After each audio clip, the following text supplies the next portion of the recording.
Perfecto. Bueno, aquí estamos con Martín Becerra. Hola Martín, te agradezco mucho que accedas a hacer la entrevista. Hola José Luis, gracias a vos. Bueno, Martín Becerra es muy conocido, especialmente en nuestro país, pero como tengo la esperanza por el tipo de entrevista que esto circule al menos a nivel latinoamericano o en el mundo latino. Martín es doctor en Ciencia de la Información por la Universidad Autónoma, doctor en Ciencia de la Información por la Universidad Autónoma de Barcelona, donde estuve hace poco. Es titular regular en Quilmes y en la Universidad de Buenos Aires y es investigador principal del CONICET.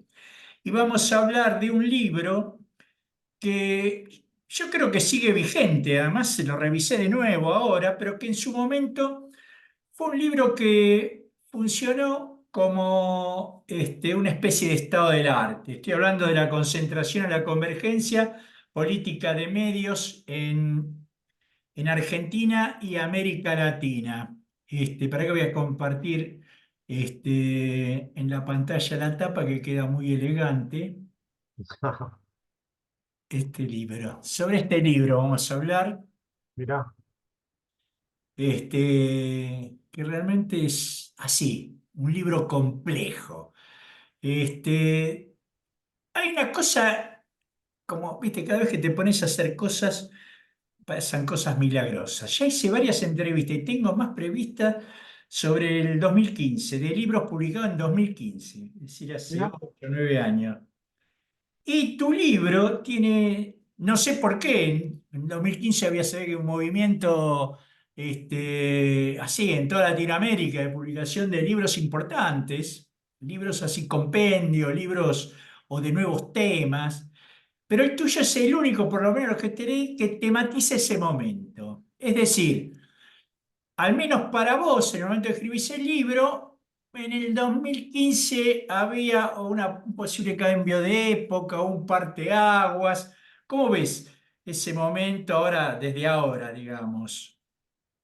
Sí, en perspectiva podemos decir que en 2015 va terminándose una etapa que en lo que refiere a políticas públicas sobre medios de comunicación centralmente y sobre otras actividades como las telecomunicaciones e Internet,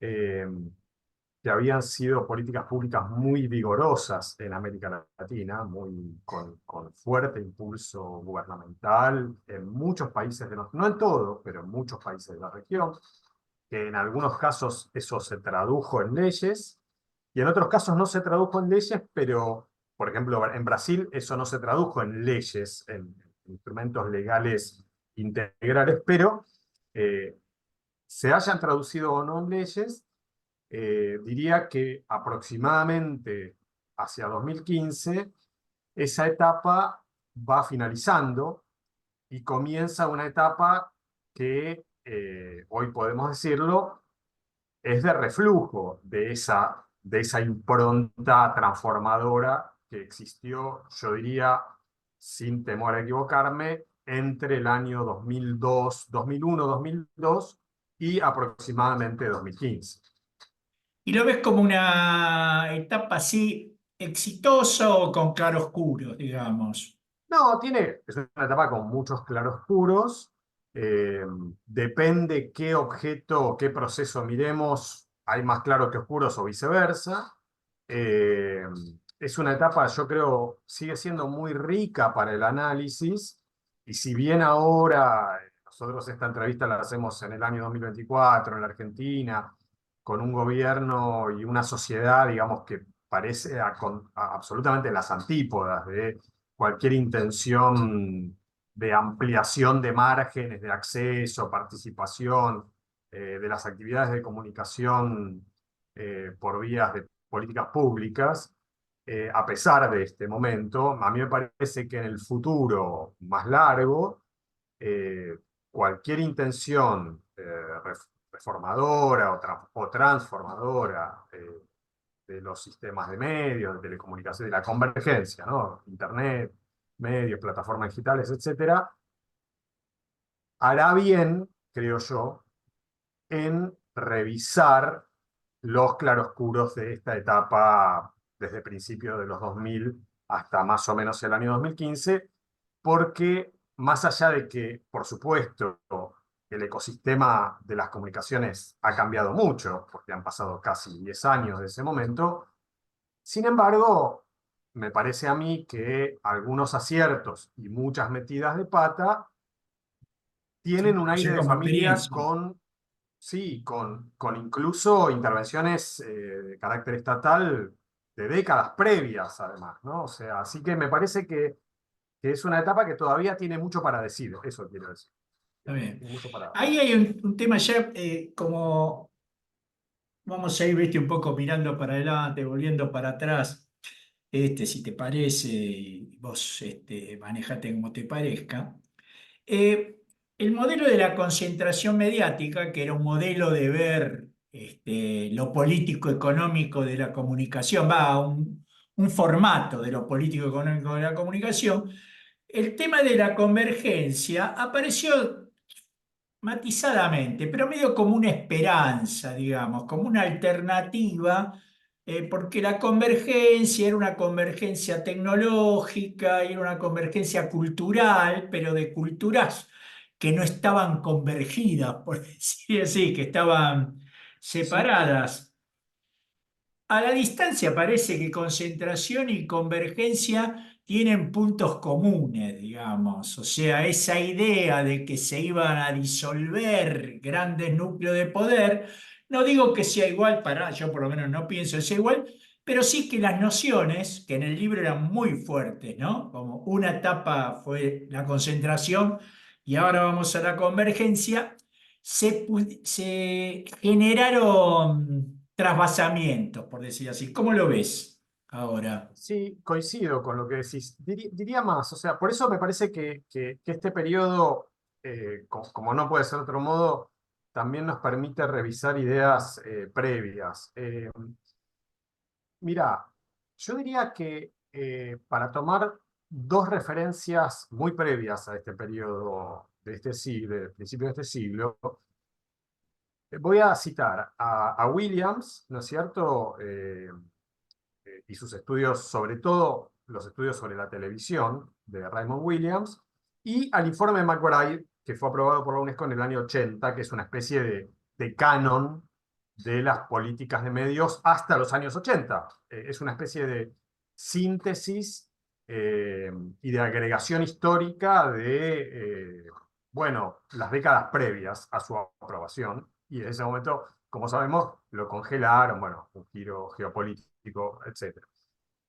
Yo diría que tanto en Williams como en el McBride, lo que vemos es la esperanza, más allá de que no lo digan como lo voy a decir yo, lo dicen de manera más elegante y por supuesto con mejores argumentos, pero una suerte de esperanza en que la evolución tecnológica, que era evidente en los años 70, por ejemplo, de la televisión en un caso, o ya del ecosistema de medios, en el caso de McBride, en el otro, la irrupción de Internet, de lo que sería, vamos a llamarle la informatización de la sociedad, eh, iba a permitir o abrir puertas para un tipo de funcionamiento de los sistemas de medios que no fuese tan concentrado, es decir, en donde el poder Sí, fuese menos concentrado por parte de pocos actores.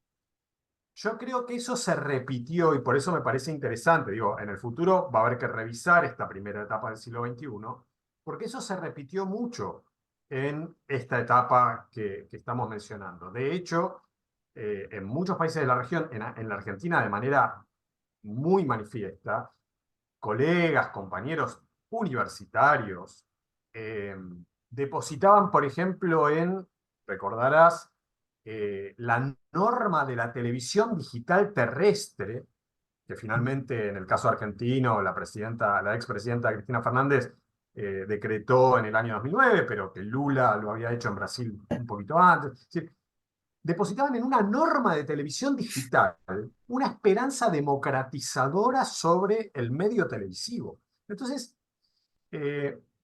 todo eso, esas discusiones, quiero decir, están o estaban en mi cabeza cuando laburaba en este libro, porque eh, por una parte, desde el punto de vista conceptual, desde luego que me parecía fantasioso, eh, ahistórico, eh, pretender, digamos, o suponer que un cambio tecnológico, digamos, de norma técnica en un medio de comunicación iba a abrir lógicas de funcionamiento que vos decías bien, culturales, tanto por parte de la sociedad en su conjunto, como por parte de los actores que protagonizan la actividad televisiva.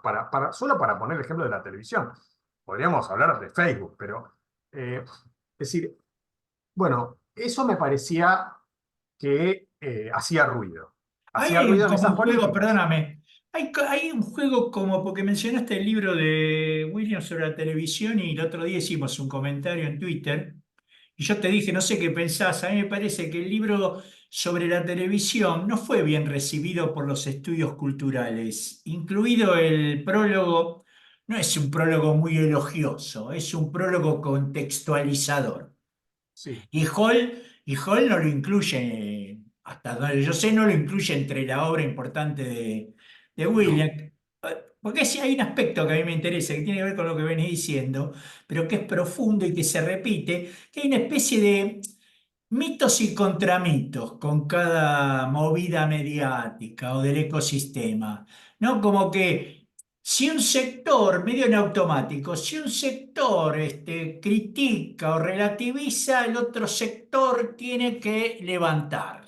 Y textos así del medio, de una experiencia específica, porque es Williams en Estados Unidos, trabajando, no pensando, sino trabajando, no hay lugar donde ponerlo entre ese mito y contramito, aún integrado a la televisión y a los medios. No se le ocurriría citar a Williams, No. a pesar de que es un libro muy maclugiano, por decir así, muy Sí, completamente. y con mucha atención a lo discursivo. Es un libro complejo, digamos. Bueno, pero Sí, perdóname, sí.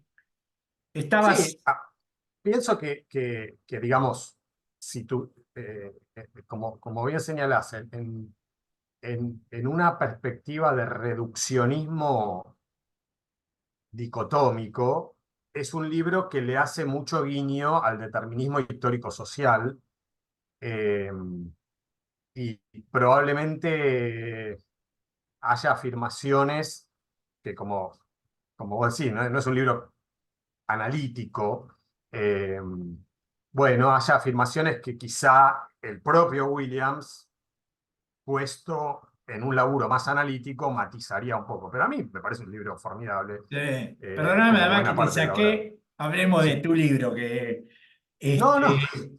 pero a lo que voy es esto, de la concentración a la convergencia.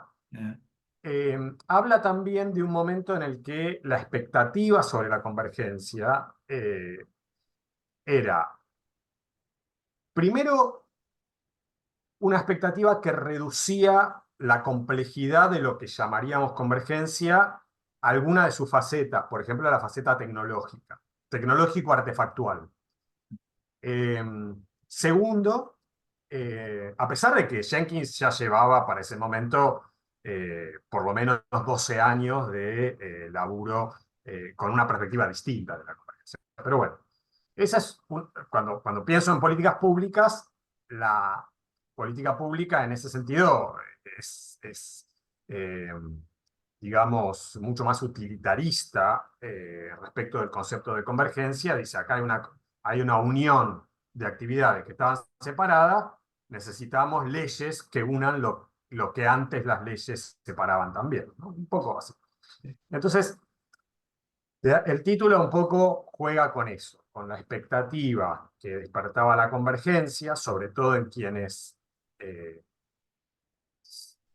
invocaban necesidades transformadoras para el campo de la Es comunicación y la crítico. cultura, como si eso dejara atrás la preocupación, para decirlo de manera rápida, por el poder concentrado de estas actividades. Sí, de todos modos, en tu libro hay ese aspecto está muy trabajado y aparece un concepto que es central en lo que te leo todo el tiempo y en lo que conversamos, que es el concepto de regulación.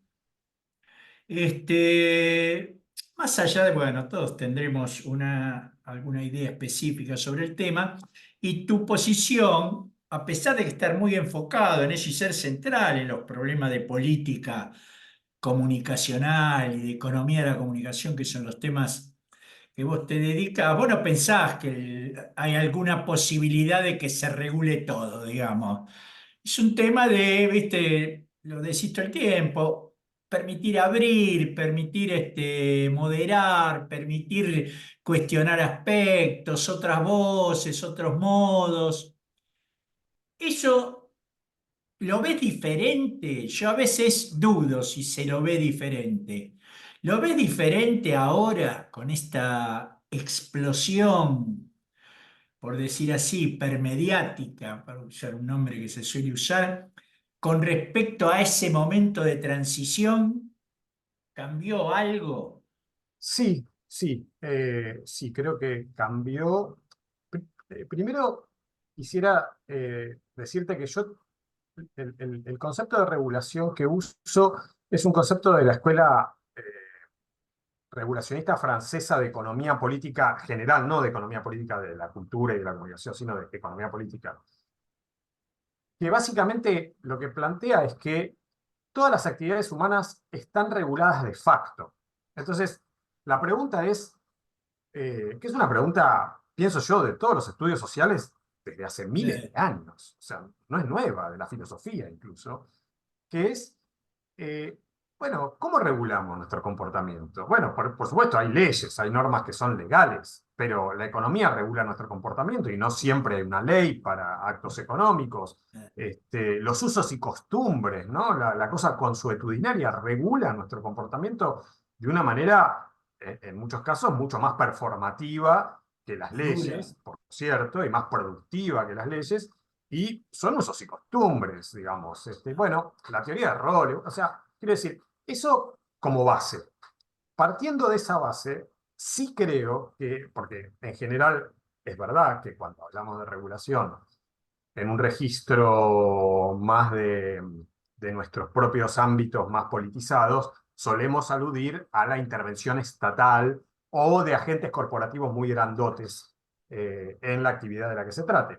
En este sentido, yo creo que sí ha habido cambios muy grandes, porque efectivamente la facultad eh, digamos, la capacidad regulatoria de los estados, de los gobiernos, va para atrás eh, en todo el mundo, incluso en China. Es decir, eh, esto que vos decías, digamos, en sociedades cada vez más fragmentadas, más complejas, más diversas, eh, yo pienso que una pregunta sociológica central para estas sociedades es ¿qué tenemos en común? Para, porque, digamos, en el concepto de sociedad está implícita la noción de cohesión. Entonces, las Sí, actividades de sí, comunicación y no. cultura son parte de ese pegamento que nos permitía considerar una totalidad denominada sociedad. Bueno, pero mi pregunta es, una pregunta central que no es nueva, ya tiene casi 40 años, es, pero ¿y ese pegamento cada vez pega menos? Entonces, la capacidad de intervención, esa productividad de la regulación legal y cada vez por miles de motivos, no solamente por esto que estamos mencionando, también por el hecho de que el diseño de esa institucionalidad es un diseño, yo diría, hecho casi a la medida de su improductividad. Eh, Vos después lo editás, perdón que eh, me vaya un poco. Hay una funcionaria actual del gobierno de Biden en Estados Unidos que se llama Lina Khan. Es una tipa que viene del campo académico, joven, que está a cargo, es la titular de la del Departamento de Comercio, encargado, por ejemplo, de aplicar normas antimonopólicas. Yo la sigo mucho desde antes de que fuera funcionaria, porque tiene trabajos extraordinarios. Y bueno, la verdad es que como funcionaria no ha sido muy exitosa a la hora de llevar a Facebook, Apple, Microsoft y toda esta troupe a desinvertir o desconcentrar o atenuar el poder abusivo de mercado en alguno de los segmentos donde actúa. Y claro, entre otras cosas, el problema es que Stalin acá está 4 años, en el mejor de los casos, a cargo de un área del Estado. Entonces, la capacidad, digamos, de modificación de la realidad que tiene un agente estatal poderoso, de un gobierno muy poderoso, de un país muy importante, frente a la realidad de lo que se supone que tiene que ser modificado, bueno, es escasa. Esto me lleva a preguntarnos, como bueno, lo hacemos siempre, cada vez que nos encontramos, además, en algún momento surge la eficacia de nuestro trabajo, por decir así, pero no voy a meterme, es un tema demasiado complejo para una entrevista relativamente breve, pero te voy a hacer como dos preguntas del final que tienen que ver con esto que venís hablando y que tienen que ver algo con el pasado y cómo influye en el presente y algo sobre cómo ves el futuro. Primero, cuando yo entré ya de grande al mundo académico, te comenté, digamos, que mis encuentros con gente como Margarita Graciano y Jorge Rivera me convencieron de que había caminos paralelos que se iban a tocar.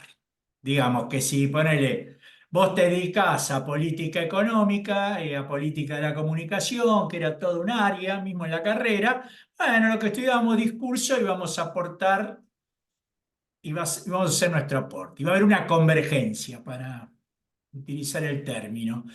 Y eso no pasó. Si vos lo ves así también, ¿por qué? Fue casualidad, no tampoco un gran, sino una cosa así, tipo personal. Y para el futuro, yo creo que ahora sí sabemos que no podés, si tenés un cliente que te contrata para hacer un plan de regulación, no podés evitar meter cosas de contenido, por decir así, pero de contenidos sofisticados, audiencia, todo esto, ¿viste? ¿Qué pasa? Bien, yo me pongo a estudiar plataformas musicales y se me llena de economía, se me llena de antropología, de etnografía, de estadística, de big data.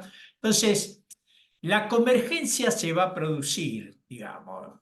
Bueno, la otra no se produjo, a lo mejor esta tampoco, pero me parece que el ecosistema facilita la convergencia. Y para mí hay una discusión ahí, es un mundo trans, y yo me encanta lo trans, pero para mí las mesas donde nos tendríamos que juntar deberían ser no transdisciplinarias, que es un término coquete, que queda bien, sino que vos tenés que poner todo lo que sabés sobre economía, planificación, todo. Yo tengo que poner todo lo que sé sobre discurso, otro tiene que poner todo lo que sabe sobre etnografía, otro sobre bigdatismo, digamos.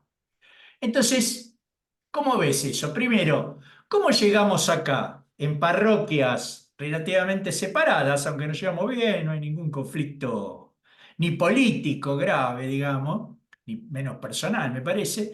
¿Por cómo llegamos acá?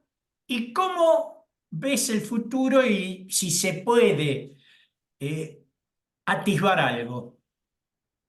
Sí, mira, José Luis, yo pienso que vos tenés bastante más reflexión sobre esto que me preguntás de lo que yo soy capaz de responder, pero eh, primero creo que aquellas conversaciones que tenías con Margarita, con Schmuckler eh, y otros que fundaron la carrera de la UBA al mismo tiempo que se institucionalizaba el campo de la comunicación en la Argentina. Todos provenían de experiencias académicas o profesionales o políticas profesionales, eh, digamos, que no eran denominadas comunicación, la gran mayoría, y bueno, convergen ahí, arman un plan de estudios con una expectativa de convergencia, de cruces, etcétera, algunos de los cuales yo creo que sí sucedieron. Por lo menos yo soy de las primeras generaciones que estudió la carrera de comunicación de la UBA, este, y Ahí eh, estaba todo. claro, y yo siento que por lo menos en la experiencia del estudiante, eso se podía aprovechar. Por supuesto, cada maestro con su librito, cada teórico, cada práctico por separado, pero en tu cabeza, si eras una persona con curiosidad, Tenías para la elegir, cosa, aparte, sí. sí, sí, o sea, yo tengo lecturas, digamos, sobre temas de discurso, si bien no es mi campo ni mucho menos, que datan de esa época y que agradezco muchísimo. Y así como esto, de otros campos que no son luego los que yo me especialicé, vamos a decir. Y pienso también que esa expectativa es una expectativa idealista propia del momento fundacional de un campo disciplinar, que en general todos los campos disciplinares en ciencias sociales y en humanidades tienden no tanto a la convergencia, sino a el, el funcionamiento, como vos decís, de parroquias con contados ejemplos de comunicación entre ellas. Eh, entonces, ahora bien, por ejemplo, en la experiencia de varios del grupo de investigación que yo integro y o dirijo, depende del grupo de que hablemos, por ejemplo, hemos hecho trabajos con gente, por ejemplo, hemos hecho un libro que se llama El delito televisado, publicado hace 3 años aproximadamente, 2 años, eh, con una intención muy ambiciosa de un grupo de investigación en donde había, por ejemplo, estaba Natalia Raimundo Anselmino, gente más del palo de los estudios de discurso, gente más del palo de economía política, gente más del palo de estudios de recepción directamente, o sea, de comportamiento de audiencias, Brenda Focas, en ese momento Natalia Uguete, que hacía en ese momento más análisis de contenido, o sea, intentamos abarcar y también colegas como Kessler, como Gabriel Kessler, que trabajaba en el campo de la sociología del delito. Entonces, tratamos de abarcar eh, la producción y circulación de sentidos sobre el delito en un medio, que es la televisión, en distintas ciudades de la Argentina, con enfoques y aportes de Diverso. distintas Sí, lo conozco el tradiciones libro, muy y, interesante. sensi y sensibilidades distintas, digamos, ¿no?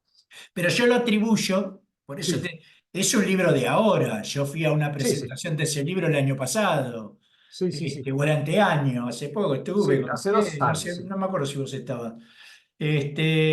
Pero yo creo, cuando vi ese libro, digo, está cambiando. Hay otra experiencia cerca del Austral, que trabajan con 11 12 equipos de distintas universidades. Entonces, eso está pasando ahora. Sí, Este, bueno, eso bienvenido. tiene, sí, es bienvenido. Pienso que, como te digo, que tiene que ver con cierta consolidación que es lógica, con áreas de especialización temática. Pienso que tiene que ver, no puedo evitar pensar desde la economía política de nuestro laburo como docentes e investigadores, con, con los recursos que tenemos, incluyendo nuestro tiempo y nuestro acceso a materiales y nuestra necesidad de parar la olla a fin de mes, lo cual hace que laburemos, como en mi caso, Mucho. en varias universidades y en el CONICET, y haga colaboraciones periodísticas y agregale porque eso, porque hay que llegar a fin de mes. Eh, Son las condiciones materiales en las que nosotros laburamos, que son distintas, pero cuando digo esto, inmediatamente pienso en contra de lo que estoy diciendo, digo, bueno, pero, entonces en Inglaterra o en Suecia o en Canadá, los colegas no tienen este grado de especialización, y la respuesta es allá también tienen un grado de especialización y un grado, te digo, de compartimentalización mayor incluso del que tenemos nosotros acá en las condiciones precarias en las que laboramos en América Está Latina y en también Argentina en particular. cambiando, ¿eh? Por lo menos en Europa Bueno, del Norte, Europa Central. Ahora tradujimos un libro que hicimos ellos y nosotros, que está en inglés. Pero bueno, pero es un camino, tengo que ir cerrando la entrevista, es un sí, camino el que proponés, por lo menos hasta ahí, más interdisciplinario que trans. es interesante, sí, sí, sí, sí, sí, sí. Lo mismo me pasó, el año pasado hicimos un laburo para Amnistía Internacional sobre TikTok. Sí, muy Y ahí interesante. ¿Eh? convoqué a Victoria Irizarry, que es de antropología, o sea, es etnografía de la comunicación, porque yo no tengo esos elementos. Y estoy muy contento, creo que salió un laburo lindo. Es la primera investigación sobre Sí. TikTok. Y de nuevo, es trans, en el sentido, ahí tenemos, compartimos saberes y nos vamos contagiando de esos saberes. Es interesante, son experiencias, qué sé yo. Bueno, Martín, espero que te hayas sentido cómodo, me pareció así, Bueno. tus respuestas siempre son precisas, claras, y espero que hayas disfrutado la entrevista como la disfruté yo. Sí, disfruté mucho, José Luis, y déjame decirte algo más si puedo, Sí, dale, es sí, que sí. siempre agradezco esa generosidad que vos tenés y esa disposición al diálogo que tampoco es tan extendida y ojalá también sea contagiosa. Esperemos, vamos a ver, esta experiencia, vamos a ver los resultados que tiene. Te mando un gran abrazo, Martín. Abrazo, José Luis. Ya seguimos en cualquier momento.